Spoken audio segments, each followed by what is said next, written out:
Hi, and welcome to Omni Edition Garden City. I am Dan York, and welcome to our first program of 2014. On the program, we'll have Bob Muery with us. He is Garden City's city manager, as well as Garden City's chief of police. We'll kind of take a review of 2013 and look ahead to 2014. But before we get to that, our upfront segment here on Omni Edition Garden City, and it starts with hockey this weekend at the Garden City Civic Arena. The Garden City Civic Arena will be playing host to the Motown Cup Hockey Tournament, featuring boys and girls between the ages of 7 and 16 years of age. This will be played throughout the Metro Detroit area, including Joe Louis Arena. Tournament times are Friday from 1 o'clock in the afternoon until 11 at night, Saturday 7 a.m. to 11 p.m., and Sunday 7 a.m. to 5 p.m. And again, there will be teams from all over the region as well as from Ontario, and admission is free, so you might want to check out the Motown Cup Hockey Tournament this weekend at the Garden City Civic Arena. Now, coming up here on GCTV, it's Cougar Basketball as the Garden City boys take on the Fordson Tractors. This game will be seen here on GCTV January 24th, 25th, and 26th at 10, 2, 7, and 11. And then we'll have girls basketball the following weekend here on GCTV when the girls take on Belleville. That will be seen January 31st, February 1st, and February 2nd at 10, 2, 7, and 11 right here on GCTV, which of course is Channel 12 on Comcast, Channel 18 on Wide Open West, and Channel 99 on Uverse. And of course, those games will also be available on the Garden City YouTube site, and that is GCTV Videos. Also, City Council coming up on January 27th, 7 o'clock meeting. You can watch it live right here on GCTV. Of course, come out and be a part of it yourself right here at Garden City City Hall, and then we will have that played back on January 28th, 29th, and 30th at 10, 2, 7, and 11. And of course, you can watch it streamed live also by going to Ustream and your GCTV, or going to www.gardencitymi.org/GCTV, where GCTV is always streamed 24 hours a day, 7 days a week. And also, with all of the snow that we've had, the big snow event, and the cold that has come through the area, the fire department has found it necessary this year to ask folks to help them out. Fire hydrants throughout the city need to be uncovered when it snows. Obviously, when there's an inch or 2 or 3 inches of snow, that's not the issue. But when we get into large snowfalls and then snow drifts and snow being plowed off the roads, it becomes problematic that the fire hydrants become covered, and then the fire department has a difficult time finding them in the event of a fire. So again, if you have a fire hydrant that is near your home, the city asks for your cooperation and asks you to try to shovel it out so the fire department can at least see it. Or if you see a fire hydrant that's buried and it's not near your home or not in your neighborhood, contact the fire department and they will attempt to get it taken care of. So when we come back from this very quick break, Bob Muery will be here. Again, he is Garden City City Manager, as well as the Chief of Police. We'll take a look at 2013 and look ahead to 2014. We'll be right back.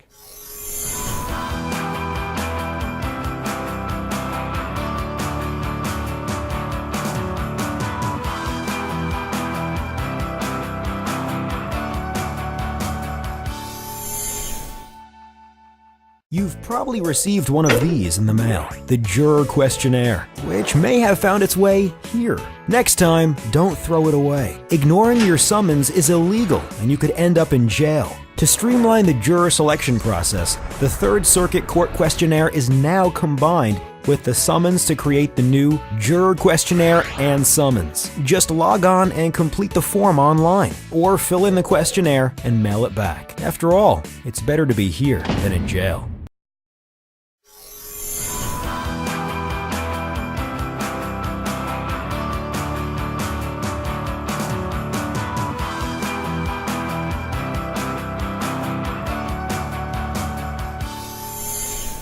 Hi, and welcome back to Omni Edition Garden City. I'm Dan York, and as we promised up front, Bob Muery is with us. He is the city manager as well as the chief of police here in Garden City. Happy New Year. Thank you, Dan. It's good to be here in 2014, and I'm looking forward to a very exciting new year. All right. Well, let's talk a little bit about some of what went on in 2013, and this is kind of a bleed over. Snow has been an issue this year, although you wouldn't know it the day we were recording this program. But we went through quite a, maybe call it a 2-week spell of snow and record cold temperatures. And the city dealt with it pretty well. I'm very proud of the way the city stepped up and dealt with these 2 snow events, particularly the second major one with the Arctic temperatures that followed. Our DPS was able to go out and get our side streets cleared in something like 18 hours and continued to do their other work. They were able to get salt down, although there came a point when salt became ineffective because of the very low temperatures. But DPS stepped up to the plate. They got out there. They got the job done. I was proud as I looked at other communities. I was proud as I looked at certain main streets, Middle Belt, for instance. It took quite some time for that road to get cleared. And it was just, the DPS did a great job. The employees that showed up at work on Monday, despite the snow, despite the cold, very proud of all of them for getting in here and making sure this city continued to function. I was made aware of a couple of city halls around the area that had to simply close down or chose to close down. But our employees showed up and our court stayed in session and we continued to operate. And of course the police and fire department, whom you expect to continue to operate under these conditions, answered the bell. They were there. They were out there. I was out on a few runs with some of the police officers. I don't think I've ever been so cold. I truly believe the water in my eyes started to freeze up. Just incredible conditions to work under. And imagine police and fire out at an intersection handling an accident in those terrible, terrible temperatures. But we were there, we responded, and all of our equipment functioned, and our people did their job, and I'm just very pleased. So there's different facets to this. One of those you talked about the cold and the salt really ineffective. So that meant the DPS, in order to get snow off the street, it was plowing or nothing in that case. That's correct. It simply would have been a waste of the taxpayers' money while the temperatures were that low, below zero, to run around and put down salt because it simply won't work. And then we have a couple of streets in town that I want to mention. The new Bach Street construction from Middle Belt to Harrison, the new Lathers construction from Maplewood to Warren. Those 2 streets cannot be salted this year. Sure. The salt will damage the new concrete product. So they will get plowed. They might get some sand down depending on the situation. But I want to remind people who drive those 2 streets that they are not going to be salted, and there's really nothing we can do about it. Same thing happened with Harrison last year. That's correct. And my recollection was the motorists handled Harrison quite well, that was not a big problem with the snow and ice last year. Sure. And without taking a shot at the county, you know, I can see the curbs on my street. I still can't see the curbs on Ford Road today, so after several days in the 40s and a lot of rain, so that shows you the difference. Yeah, and obviously our streets, the number of streets, the length of streets that we have to do, considerably smaller than what the county has to deal with. And I have to give kudos to Mr. Kevin Roney, our DPS director, who we noticed one particular street, Middle Belt, that it needed some attention. And he was on the phone as soon as he got to his office in the morning, working with the county, and the county was responsive. They acknowledged that they had come up with a new plowing program, and there was apparently some sort of flaw in their schematic, and they responded and they got it worked out. Okay, good, very good. Now, along with that, and you mentioned the also being a cop and a fireman. Now, I was gone. Did we have water main breaks during that period of time? We did not. Okay, so that's fortunate. Mercifully, we did not. I was anticipating them with the sweeping weather change here, temperature change, but I think so far we just froze right together and had nowhere to go, huh? Right. We did have a couple of vacant businesses in town that experienced freeze-ups of their pipes inside, and we became aware of them as the water ran out the door, and either DPS or the fire department would respond and assist us with that. We had an apartment complex that I'm not sure whether it was the fire sprinkling system. I don't believe it was. I believe it was another pipe that froze up in the basement that we couldn't get to. However, we were eventually able to get in and get that turned off because we couldn't find maintenance people. So we responded to those kinds of things. We heard from a number of homeowners who have crawl spaces. No basement, just crawl space. And I don't think they realized what the effects of this very, very cold temperature would have on the piping that runs under their house. So we had a number of people who had breaks, were hoping for assistance from the DPS, but that sadly is a private problem to be dealt with by the homeowner or resident. I hope we're not down in the minus whatever it was again, but I encourage people with crawl spaces in those cases to leave a faucet somewhere trickling. Just let it drip. Yeah, and because it's, we found getting a plumber to come out during this crisis is pretty tough because they are extremely busy. Plumbers, tow truck drivers, they're almost impossible to find during when you need them the most. And really to work under a crawl space in that weather isn't safe. Right. It's just too cold. Yeah. And also for folks that have, and my house is one of these that has, I'll call it a punch out, where the house itself may be 20 feet deep, but on the bedrooms, maybe there's another 4 feet that was added, not on top of the basement. Often the pipes are running through that too, so it's the same thing. You need to treat that like a crawl space also because it's essentially the same thing. My son, who has a newer home, a well-built home, sent me pictures of frost forming on the inside of his house during this. So wow. It was just an incredible storm, and I am just so pleased with the way the community came together. Good Hope Lutheran, Garden City Presbyterian churches both stepped up. We had established a warming center at the Maplewood Center, but we became a little concerned. The Maplewood Center is an old building with an old infrastructure.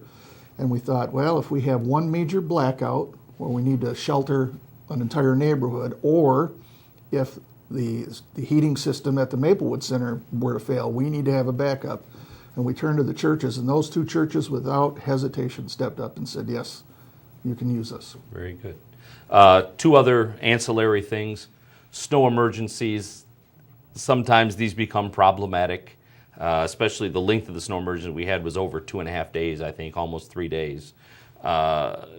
People keeping their cars out of the street for their safety, for the safety of the snowplow operators, and also simply to be able to do a good job plowing the street. How successful were we with those? Well, I'll call it fairly successful. We had some streets in the city with 100% participation when the snow emergency was declared. And by the way, I want to mention that by ordinance, a snow emergency takes effect automatically when 3 or more inches of snow, sleet, freezing rain have fallen. It automatically kicks in.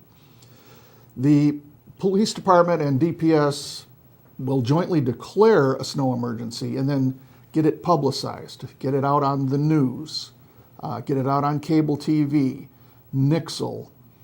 I'm leaving somebody out of the radio. We publicize it before we run out. Facebook, right? Before we run out and start writing tickets. And in fact, in our overall planning, we generally try, when we're going to declare a snow emergency, to make sure we get through at least one news cycle. That is, one 6 p.m. news cycle, or 10 or 11 p.m., or 6, 7 in the morning. We try to get through one news cycle so that people will be informed. There's a snow emergency. Get your cars off the street. There were plenty of cars that weren't moved, and that's aggravating to the neighbors because it has a collateral effect on them. The plow has to swing out wide to get around the car. That snow remains, and then if more snow falls on top of it, it just gets worse and worse. Fortunately, we had a warming trend here that seems to have eliminated a lot of these piles of snow on the streets. I do want to mention that when a snow emergency is declared, it is declared. It is in effect until we publicize that it is now canceled. Not until your street is plowed. That's correct. You may see a plow go down your street, and your street may be clean or fairly clean, but the snow plow has to sometimes come back to work corners, to work along curbs. The snowplow may have to use your roadway traveling to another roadway that needs attention. And again, part of the reason of getting these cars off the street is, these are big machines that come down the street pushing snow out of the way. And the deeper the snow gets, the more snow they're pushing, the more likelihood of a slip or an error. And we just encourage people to keep your cars off the street until the snow emergency has been canceled. The other thing that we haven't really had trouble with in quite some time, because we've had moderate or mild winters for several years now are fire hydrants. With the amount of snow and with the amount of plowing that was being done, fire hydrants were being buried. That's correct. And the fire department first asked the city through the use of Nixle to get the word, and Facebook, to get the word out there. If you're able to go out and dig out your fire hydrant, please do. Being able to find that fire hydrant during an emergency, the closest hydrant to your home, is extremely important, and it can consume seconds. And as we've all learned, a few seconds on a fire can really make the difference. It's constantly multiplying, it's constantly growing. So if you're able to go out and dig out a 3-foot area around that fire hydrant, it's very, very helpful. Make sure it's visible from the street. The other issue is, of course, a fire hydrant packed in snow has the potential to become frozen. Has the potential to be struck by someone pushing snow who doesn't know there's a hydrant there. So we first turned to Nixle and Facebook, and then to GCTV. We did a couple of other things, and we got a good response from citizens. A lot of people came out and did dig out their hydrants, but we could see it wasn't enough. The fire department then began sending crews out. We wanted to make sure, we had to prioritize areas, make sure that around hospital, around schools, any major gathering place, that the hydrants were clear. And then DPS also joined in. This is amidst handling other snow issues. And they went out and dug out around hydrants, and we've got most of them cleared now. But yes, it was a unique event. It doesn't come up often that that the snow's deep enough to bury the hydrant. And hopefully, I'm sure this isn't our last snow event of the season, but hopefully this is the worst of it already out of the way, even though it's only January. Well, that's what I hope. But of course, you know, the auto show's coming. So there's always the ice storm for the auto show. There's always the pre-planned snowstorm for the ice show, auto show. Or the ice show, depending on how it goes. Going forward for this year, we have estimates, changing gears now. We have estimates that our taxable value will increase for the first time in several years. It's a moderate increase, and it really obviously isn't a trend because it's only one estimate, and it's just that. It's an estimate without numbers being available with any accuracy. But have we probably bottomed out? It is my opinion that we have bottomed out. We're seeing a couple of indicators here. The one you're talking about, which is our assessors have reported to us, we're going to be looking at about a 4.5% recovery.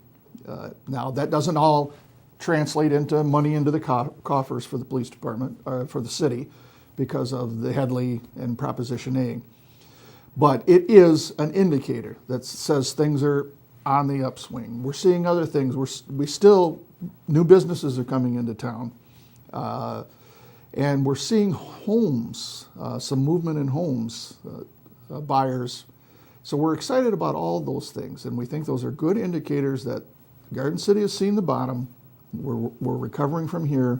We just have to continue good fiscal management. And obviously, again, you need to see this for 2 years, 3 years, 4 years before you can start counting on that revenue being a regular occurrence. That's correct. In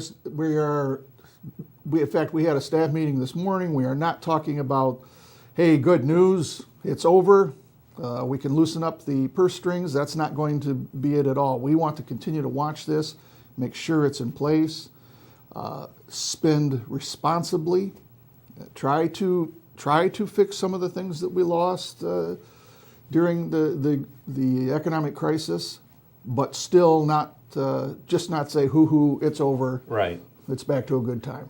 And I don't want to put words in your mouth or the council's mouth, but it is safe to say that even though the city has done an extraordinarily good job during this crisis, if you will, during this downturn, there are still things the city is not doing, the city being the collective whole, that we still do want to do. There are still services that we are unable to provide right now that we would still, again, like to be providing, and maintenance of our own buildings, that sort of stuff that we just haven't done during this time. That's absolutely true. A number of services, and those services that were impacted, we tried to minimize the effect on the public. But some of the things we did, the Parks and Rec is a good example of it. The most noticeable one to people. Lots of things were drastically cut. Programs, maintenance, a lot of things were Assistance to the GCYA and the soccer club and those folks. Exactly. And then, of course, our DPS, in terms of personnel, took the largest hit. And as a result, they continued to perform a lot of those services that the citizens expected, but a number of the services that we internally expected, the buildings and grounds of the city structure itself, that was where they were hit the most, and they've tried to keep up. They've done a very good job. I don't think there's been one example of them not answering when asked to respond, but it's still, we had to stick to things that were funded. Streets are funded, water is funded. There just wasn't enough money there to fund the basic day-to-day maintenance issues on the buildings. And we have some old buildings. Yes, this we is do. a town that grew up in the 50s and 60s and 70s, and this building alone was built in the 60s and 70s, and there's not been any real money put into this building ever. It's still a 1960s, 1970s style building with 1970s style heating and air conditioning and roof and everything else. Oh, of course, we do have the new roof. We do have a new roof. Let's not forget that new roof. But you're right. Our infrastructure is aging. We're doing our best to keep it going, and I think a great job has been done by the city to maximize the shelf life of many things. I mean, we get laughed at sometimes when we bring our 20 or 25-year-old piece of equipment in for repair, and people are stunned that we're still using that equipment. One of the things that we talked about Parks and Recreation, and the ice arena has more or less become an enterprise fund, and by that meaning it is completely self-supporting. And I hope that's an accurate statement. There may be inaccuracies in that statement, but at least the programming being run at the ice arena is self-supporting. So one of the things that we're looking to do now is to put some money into the ice arena. One of those things is a new ice resurfacer. The other is a new ceiling that should save money on electricity and heating. That's correct. The ice arena is expected to be self-supporting. Outside things can affect that and influence it, but that's its goal, and the goal of Park Supervisor Dan Plamondon, that to make that arena self-supporting. And people might be surprised to know that it used to operate at a loss forever until the last 5 years. That's correct. As the financial crisis approached, we had to make some decisions, and one of those decisions was pull the plug on the ice arena or let it continue to operate, and we finally were able to come to a way where we, the city, do not subsidize it. It is expected to pay its own way, but that will only go so long because there are major things that pop up. For instance, this ceiling. This ceiling is an important part, this low E ceiling. So we were able to utilize millage money from the county millage, parks millage. We also got a grant from DTE, and then the city will have to kick in a little bit of money, but that's leveraging our money. When we can take $16,000, I'm not even sure what it is, but $16,000 of city money and turn it into a $52,000 project. That's getting value for the dollar for the citizens. And that is the new reality. Yes. One of the things that you talked about was road construction, and you talked about the Bach project, the Lathers project. Going forward into next year, we've identified one road that will be reconstructed in the summer of 14. Right. We're looking at we're moving forward on Florence between Harrison and Inkster. Anyone who's driven that, it's in terrible condition. I avoid driving on it because it's so bad.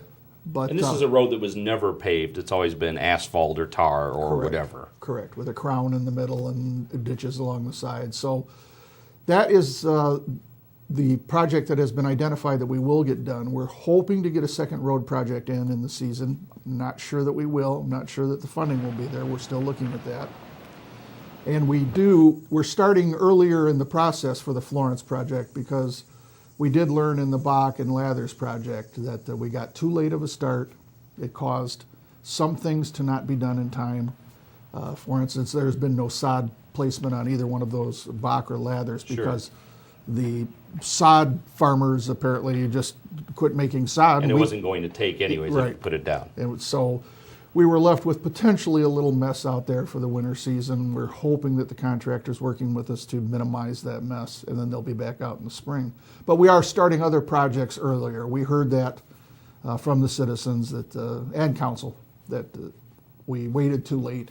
And there were factors, there were reasons that pushed us to starting late, but still, we know that starting earlier is a better idea, and that's what we're going to do. Okay, so hopefully a second project in 2014. Hopefully.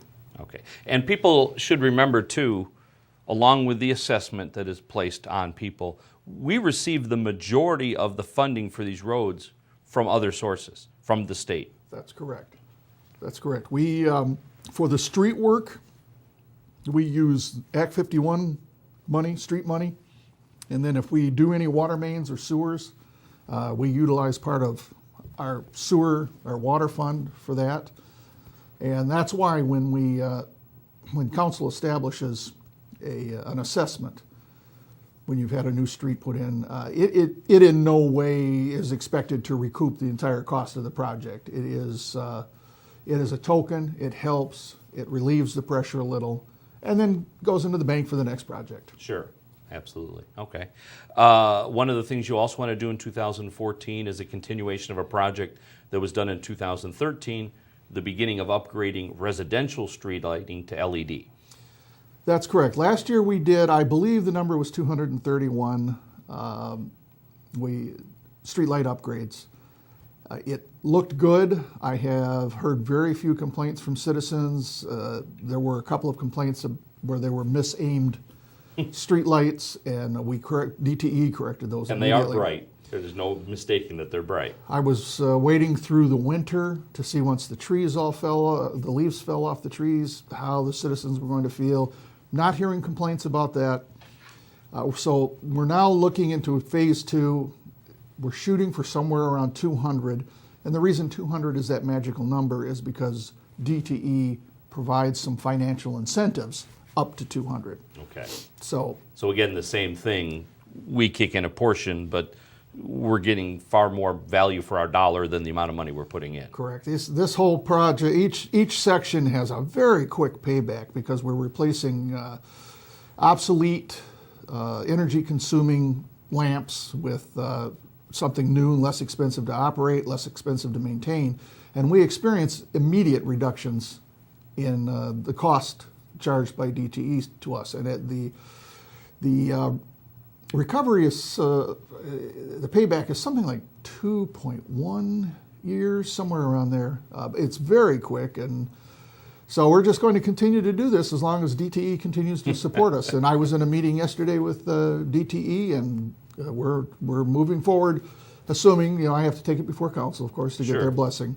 But just very excited, and eventually we hope to get to all LED lighting. Right now we're targeting the highest energy suckers or lamps that might contain something that we really don't want hanging over our streets and our neighborhoods. So, and at some point we're going to run into a technical issue though too, right? Because it becomes impractical. The project that we're involved in, you can't just replace every light in the city through the same program for a variety of reasons. that's correct. That's correct. So eventually we might have to reach deeper into our own pockets for this It could project. be, but what I'm hoping, I'm hoping that we experience enough of a savings here eventually down the program that reaching into our own pockets won't be so painful. I have a lot of high hopes for the future. We'll see how they work out. Last thing I want to talk to you about is a grant that was received by the Family Resource Center and Monica Fulton. And it confuses the heck out of me, but as do most of the grants that Monica receives. And I don't think people, and Monica is not one of the people that you see every day if you're a resident of the community, but she is a wizard when it comes to finding money at the state, county, and federal level. And this is another one of those rabbits she pulled out of her hat. It's a $28,000 grant, which we are one of the few cities in the country to receive, and most of the cities that received it are the San Antonios of the world, and here we go with the glasses. Houston, Jacksonville, Pittsburgh, Savannah, Omaha. And this is to help with children and families that are underinsured and somehow need to get into the medical insurance process. If I butchered that enough to even give you a starting point? Well, you've actually done a fine job. It's the Access to Healthcare Task Force, and what Monica has presently secured for us is the startup grant. And the startup grant covers our costs of establishing a task force, organizing a business plan, bringing the various stakeholders in the community together to talk. It's very interesting, and the ultimate goal is to increase. We want to identify the uninsured and underinsured children, the number of them, and then we want to establish a program where we can get them insured using My Child or Medicaid, and get these children to have insurance so that they can come to school healthy. You know, a sick child has a domino effect on a family. First, of course, there's the stress of having a sick child. Sick child doesn't attend school. Sick child can fall behind as a result of that. When the sick child is home, the parent might have to take off work, and then there's that economic loss that isn't covered because they have to stay home with the child. So children who don't get quality health care can just have a collateral effect that climbs up the ladder and has an amazing negative impact on a community. And Monica has identified a target group, and we've brought in people from the school district, Garden City Hospital, the service clubs, Rotary, the city, of course, including Margot Sosierski from the City Council. I believe you have now even been drug into it as our media consultant. And it's actually a very exciting program. Now, as I said, this is phase one. There's actually a phase two that will offer, it's up to $260,000 per city. And that's the implementation of this program. Sure. That is all right, it looks good, let's put wheels on it and make it go. And that announcement happens later in the year after we have submitted business plan and our work product. And we're very excited to think that Garden City stands among those cities that you rattled off there. Is just it's just amazing. Monica is outstanding at her job. I am hoping at some point, in all seriousness, to expand Monica's role in the city to share her talents with all departments. Now, that's down the road. It's going to require a little restructuring, but she's got an amazing success record that I want to, I'll be frank, I want to exploit it for the benefit of the city. Sure. So the committee meets on a very regular basis. We have homework. In fact, I had 2 meetings 2 days in a row. Now, I know you probably didn't know that, Dan, that there were going to be meetings like that, but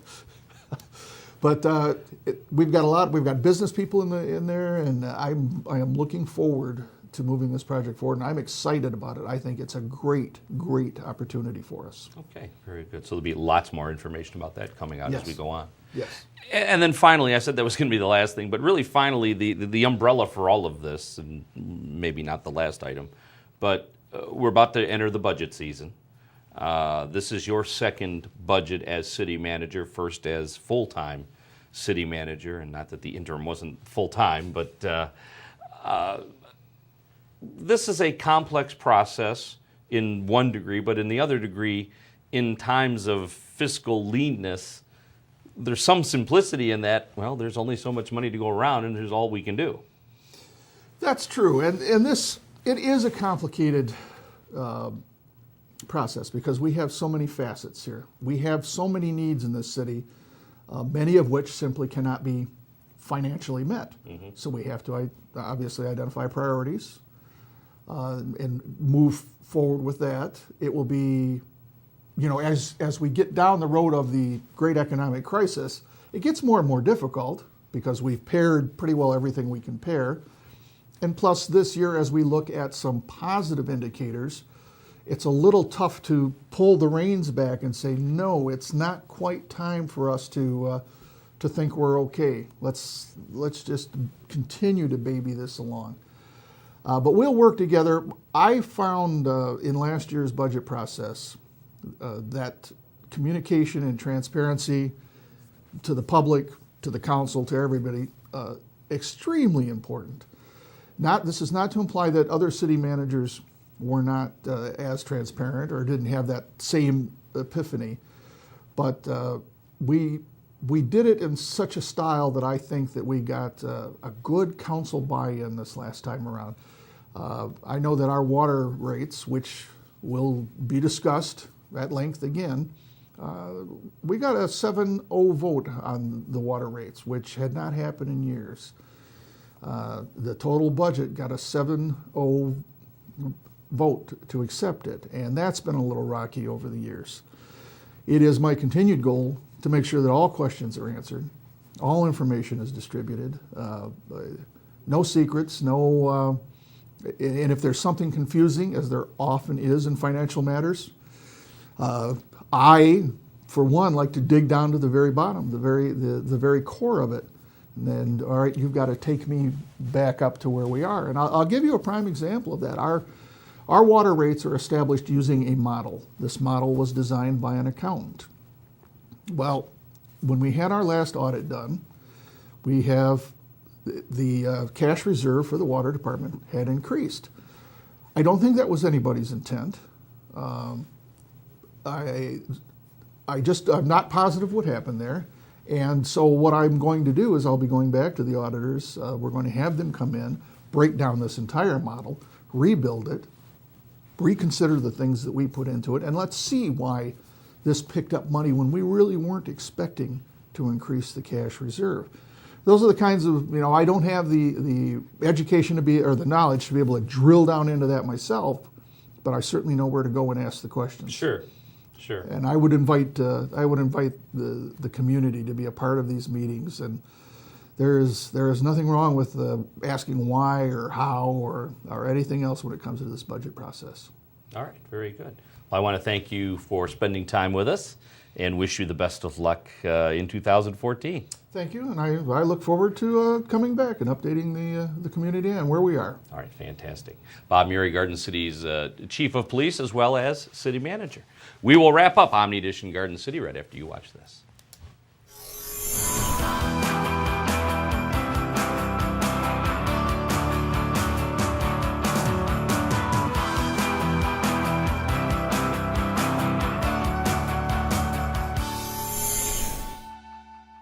This financial advisor is being accused of committing one of the largest investment frauds in the history of the United States. I guess we're not going to Aspen. That's fine. You see, I like tennis balls. He likes insider trading. So he's going to jail and I'm going to a shelter. And no, they're not the same thing. Shelters are for good pets that want to be adopted. Jails are for criminals. I've done nothing. Uh-oh. Okay, I stole a cheeseburger once on my dog.